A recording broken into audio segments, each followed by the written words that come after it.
you for joining me today. Have you ever thought about different options for selling your business? I sold my business to three people who worked for me.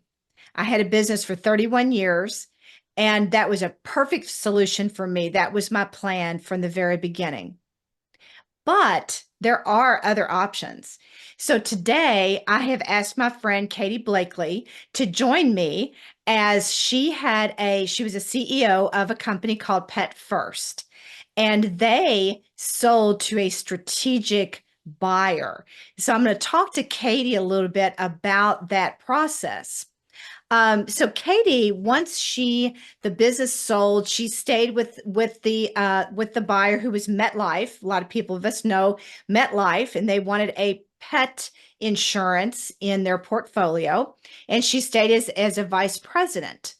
After leaving that, which we're going to talk to her about that in just a second, after leaving that position, she wanted to stay within the industry. So now she is an independent consultant and she is the board chair for Pumpkin Pet Insurance. I just saw an ad for Pumpkin the other day. If I didn't know Oh, Katie, perfect. I would not have known what Pumpkin Pet Insurance was. So, Pumpkin Pet Insurance.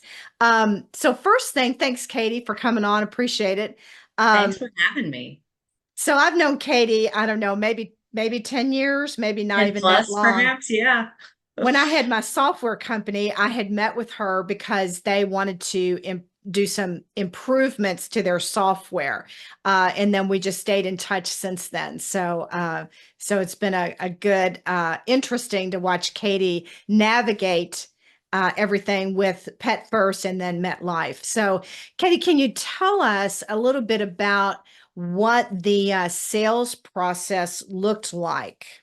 Yeah, of course. So we started our business, Pet First Pet Insurance, in 2004.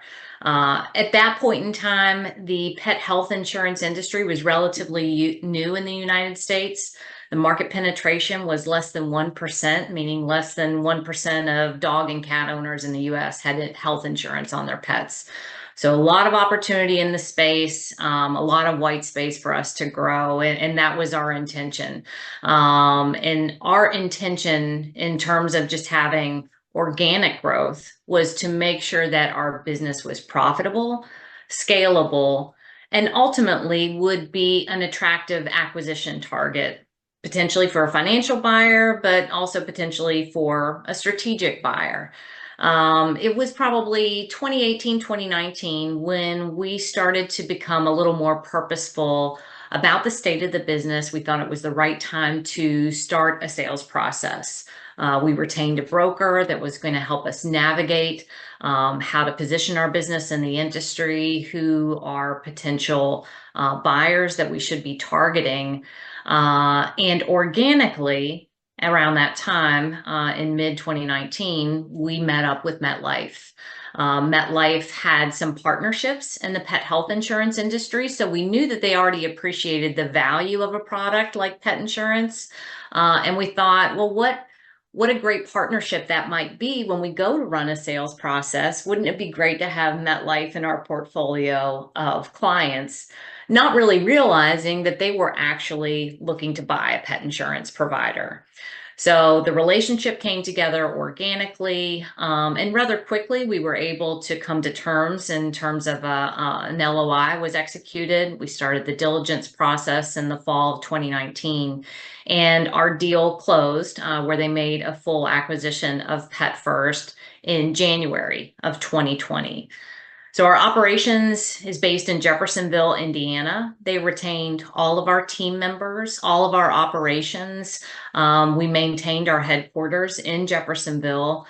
And it was just such a great fit for our business. MetLife really believed in this product. They really believed in the value of our team. The financial model made a ton of sense. The infrastructure from a technology perspective was built in such a way that we could have that integration into MetLife, where MetLife, with their distribution power and their sales team, could catalyze even further growth for us. So it really felt like such a great fit in so many ways. And it was. Pet First now is MetLife. Pet insurance continues to thrive in the MetLife portfolio, and is still a very attractive product that they present to consumers all around the country. Great, great. Um, we talked a minute ago about that MetLife was a strategic buyer for Pet First. And Katie and I were talking about that there are strategic buyers and then there are financial buyers, right? And That's right. talk about a little bit about the difference between the two.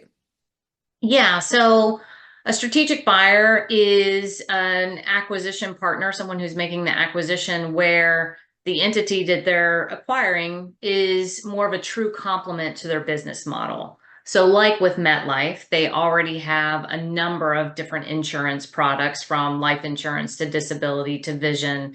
And pet insurance would be a very natural complement, a strategic complement to their existing business model.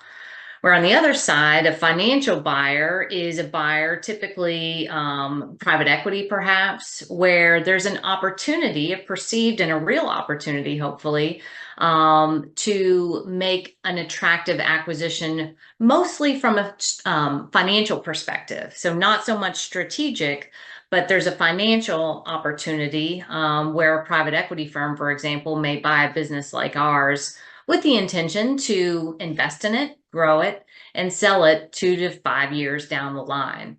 I will say my perception of what would be preferred at the time when we were preparing for the sales process, I was leaning towards a strategic buyer, just because it felt like it was a more organic relationship or had the potential to be a more organic relationship where MetLife, as they were our buyer, sees value in us as Pet First. And we, of course, see value in them where they can help us invest in our business model, scale our business model for the mutual benefit of all parties involved. And I know there's mutual benefit in financial buyer situations as well. But it's more rooted on the financial side, as the nomenclature indicates. So my personal preference was for the strategic buyer, and that's exactly what we found with MetLife. Was it was more of a strategic partnership in which acquisition was the tools to create that partnership. And it just felt more organic and better suited our business. Mm-hmm. Well, and I think that what I've seen over the years is organic buyers, strategic buyers tend to keep your team together. They're obviously, we're all in business to make a profit, Right. but they're as interested in, cutting costs and getting rid of people like I've seen with some other like private equity firms that are more interested in that bottom line because they're going to flip you in a few years. So strategic buyers tend to maybe keep your people in place more. That's exactly right. And that was a huge consideration for us. A lot of the magic that was Pet First was rooted in the people and the team that we had built, the passion that they had for this product and this industry and serving pet loving consumers. And MetLife certainly did recognize that and wanted to continue to leverage that. So they did, in fact, keep all of our team, kept us based in Jeffersonville, which was really important to me and a lot of the other leaders on the team. Because as I mentioned, that was part of what made Pet First such an attractive target in the market. Mm-hmm. Mm-hmm. Yeah, that's good.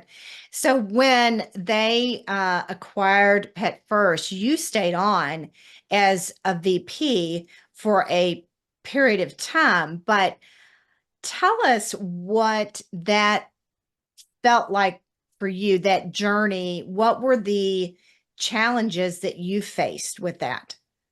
Yeah, and it's interesting to look back on it in the rearview mirror because I didn't give the challenges or the transition a ton of consideration at the time. Really had a checklist of items that me and the other senior leaders were working our way through in terms of getting the deal done, negotiating the agreement, completing the diligence. And then, one day, kind of unremarkably, we were part of MetLife. And I don't know what I expected, what kind of fanfare or celebration and transition. It was just another step in the evolution of our business, which still felt very good and very positive. But it was that point in time in January 2020 that I thought, oh, shoot, I really haven't given this a lot of thought as to like how my professional identity is going to evolve and is already evolving. I didn't give a lot of thought to how to ensure that what motivated the team and really inspired them as Pet First, how's that going to translate into a much larger, much more significant organization like MetLife?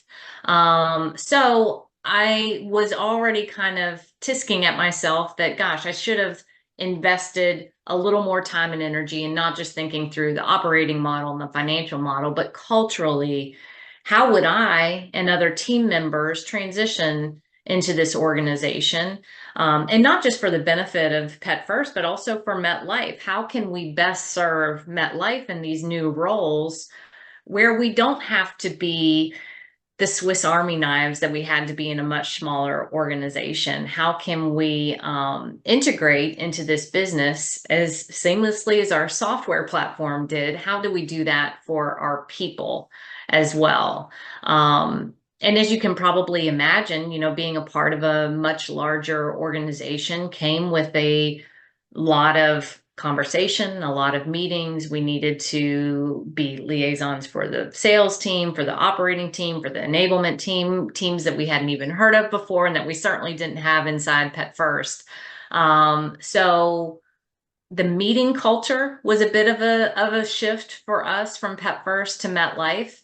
And I will say personally, I struggled a bit with that because I love talking about what we're going to do, but even more than that, I love doing what we need to do.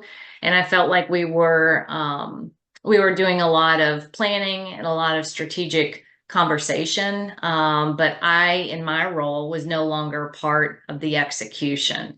And I was already feeling a little conflicted about that. And I knew that it was going to be an adjustment coming into MetLife, but like I mentioned before, I don't think I gave myself ample headspace to really consider how that would work or should work. Yes. So you took some time off, right, to think about what does Katie 2.0 look like? That's I right. think, I had told you earlier that a lot of people tell me that they don't, they're afraid, I guess, to sell their business because what would they do? And Exactly. and for me, I'm like, oh my gosh, there's a whole world out there. So kind of step us through what that looked like for you. Yeah, and interestingly, I was more in that group of like, what else would I do? I love leading this pet insurance business. Now I'm going to lead it inside MetLife. This is still a great fit for me. And even though it felt a bit uncomfortable and a bit unfamiliar, of course, we're working in the new organization. Also being mindful of this is in the early days of the pandemic. So we closed in January of 2020. Our whole way of working changed in March 2020. So while we're integrating into this Fortune 50 organization, meanwhile, we're trying to navigate getting everybody working from home and still feeling like we have a vibrant and engaging culture for our team. So there was a lot of change to navigate at that time. And so it probably wasn't until I'd been at MetLife for a year and a half, 2 years that I started thinking, I think I am going to have to step away. I don't know if this is the right role for me long term. And again, that was another uncomfortable aha moment because, like some of the other folks you've talked to, I hadn't given a lot of thought to what does work look like for me? What does my identity look like if I'm not leading this pet health insurance company? So after a lot of conversation with people like you and other people who had navigated change in their business, had made the decision to sell their business and maybe pivot in their careers. And of course, a lot of conversation with my husband as well.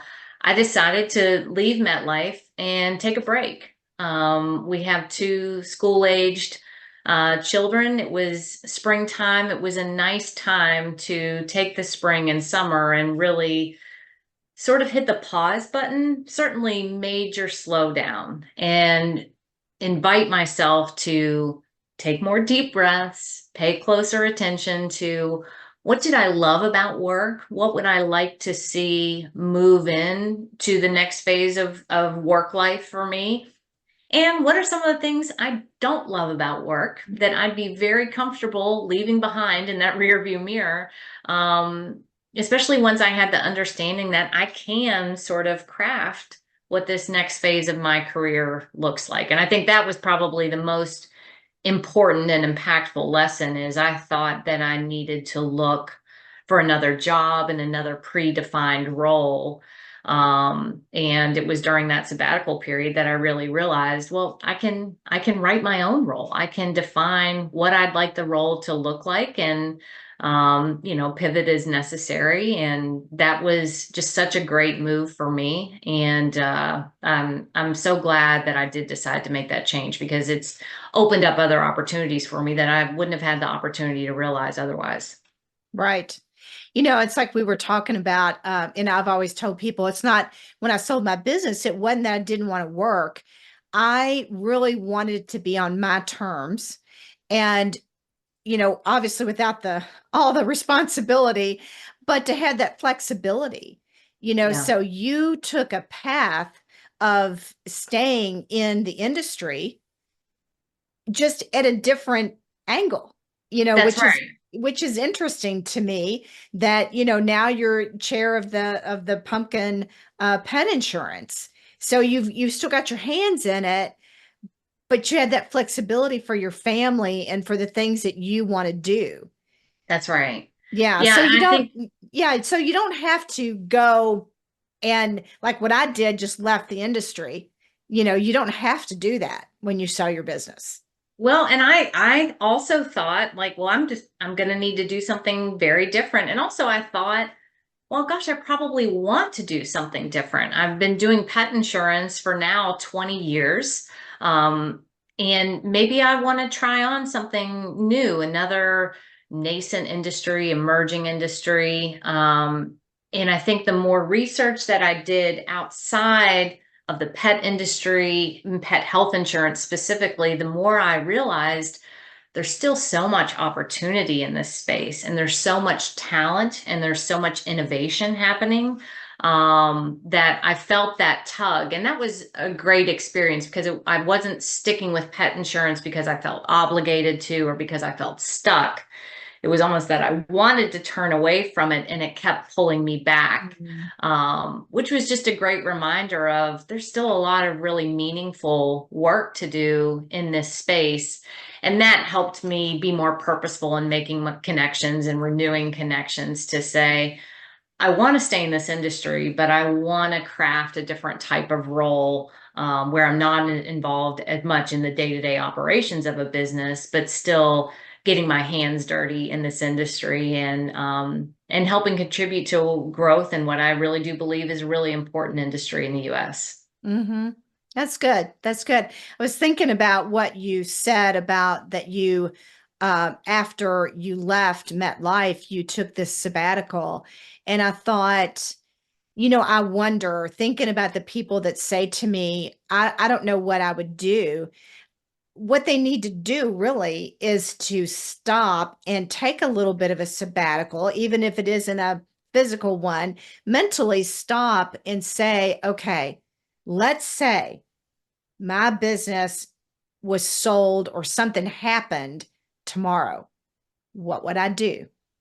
Yeah, I think it's important when people say, well, I don't know what I would do. Well, you need to kind of think about it. yeah. So, I also think it was important for me, and I would advise others to try to shake the stigma of taking a break because it almost felt like I was quitting or I yeah. was giving up on something or it didn't have the positive kind of affirming value for me that it does now. At the time, I was almost a little embarrassed to say, I don't know what I want to do. And I think that was probably all in my head. Nobody was shaming me for taking a break. People were celebrating the fact that I could take a sabbatical. I still had all the success of Pet First and MetLife. Um, and in hindsight now I can say, well, yeah, a break was absolutely well deserved and warranted. But at the time, it was a bit, I felt kind of embarrassed of like, oh, I'm taking a break. And like I said, I think most of that was in my own head. Uh, it was just kind of, it's an interesting observation to think back of the things that I was worried about and how will I explain that break when I want to get back into the workplace. No one has given me a hard time. In fact, as I mentioned, people celebrate that what a great experience, what a unique experience. And it was. Yeah. But so I can, when you say that, I can relate to that because I think if I did that, I would feel very unproductive and I think I would be embarrassed to do it. But I look back and I think I should have done that. I wish Yeah. I would have. But I think that people that own businesses or are in high level positions, we're all a little type A, right? Yes, And we don't want to be called a slacker. of We're course. not quitters, we're not slackers, we're not. So you're right, it is kind of in your own head, but I can see why, Yeah. you know. Yeah, and I think I had to shift that mindset because productive was a big word for me. That felt good. I had a productive day, a productive week. And I had to have some frank conversations with myself about what is a productive day now? What is time well spent? And I think it really, one of the another aha moment was I had the appreciation that unstructured time is not unproductive time. So just because I didn't have this like plan for the week and all of this rigid scheduling going on in my day, I could pursue what interests me and I could meet with people that I had no real purpose other than I found them interesting and wanted to have a conversation with them. And that's when I kind of realized like that unstructured time, giving myself a little more margin in my days and my weeks helped me reconnect with what I wanted to do professionally. But at the time it was uncomfortable. Yes, it's hard, and it took me probably over a year Yeah. to feel even the slightest bit comfortable with that. And so it's ingrained in you for sure. But don't you think though it's something very freeing now that it's like, hey, it's okay. Today I just don't really feel like doing much, you Right. know? And just appreciating that that can still be time well spent. Right. That rest time is also valuable to yourself and the people that you love and care about. And I was just so focused early in my career, as I think we all are, and I carried that with me for a long time of output, output, output. What did I produce today? How many conversations did I have about partnerships? How many coaching conversations did I have? It just felt like I needed to do more. And now I have the appreciation of that's not really how it has to work. Right. Right. That's interesting. I think it's hard. It's hard. Yes. It's just a It's just transition. Yeah. And that's yeah. what I love about conversations like this, because as I do talk to more business leaders, owners who have navigated such a transition, I think everyone has sort of had a similar experience. Mhm. And I hope that we continue to have these conversations so that people do feel more comfortable about just having a little blank space in their careers where, they they can just give more consideration to what's next instead of forcing themselves into what they believe is the next appropriate step. Right. Or what other people think is your next Yes, appropriate step. exactly. Yeah. Exactly. That was, yeah. That's a whole different thing too. So, yeah, so that's a good perspective. So, um, well, Katie, I appreciate you coming on with me today, and I think this has been really helpful. Hopefully, it'll be helpful for anybody that's listening to this about the different options for selling your business, as well as a little bit about taking care of yourself. It's, Yeah. a lot of it comes down to self-care. I know myself owned a business for 31 years. That business probably drove me more than I realized, Yeah. right? Because it just was so much me. And then, it's like when I sold it, I thought it was okay, but I didn't realize that I really didn't take time for myself like I should. Right. Yeah. So and you should. I mean, you should in your life. So yeah, it's all Exactly. good. So thank you so much. I appreciate it. And I will talk to you soon. All right. Thanks, Annette. I appreciate Thanks. you. Bye.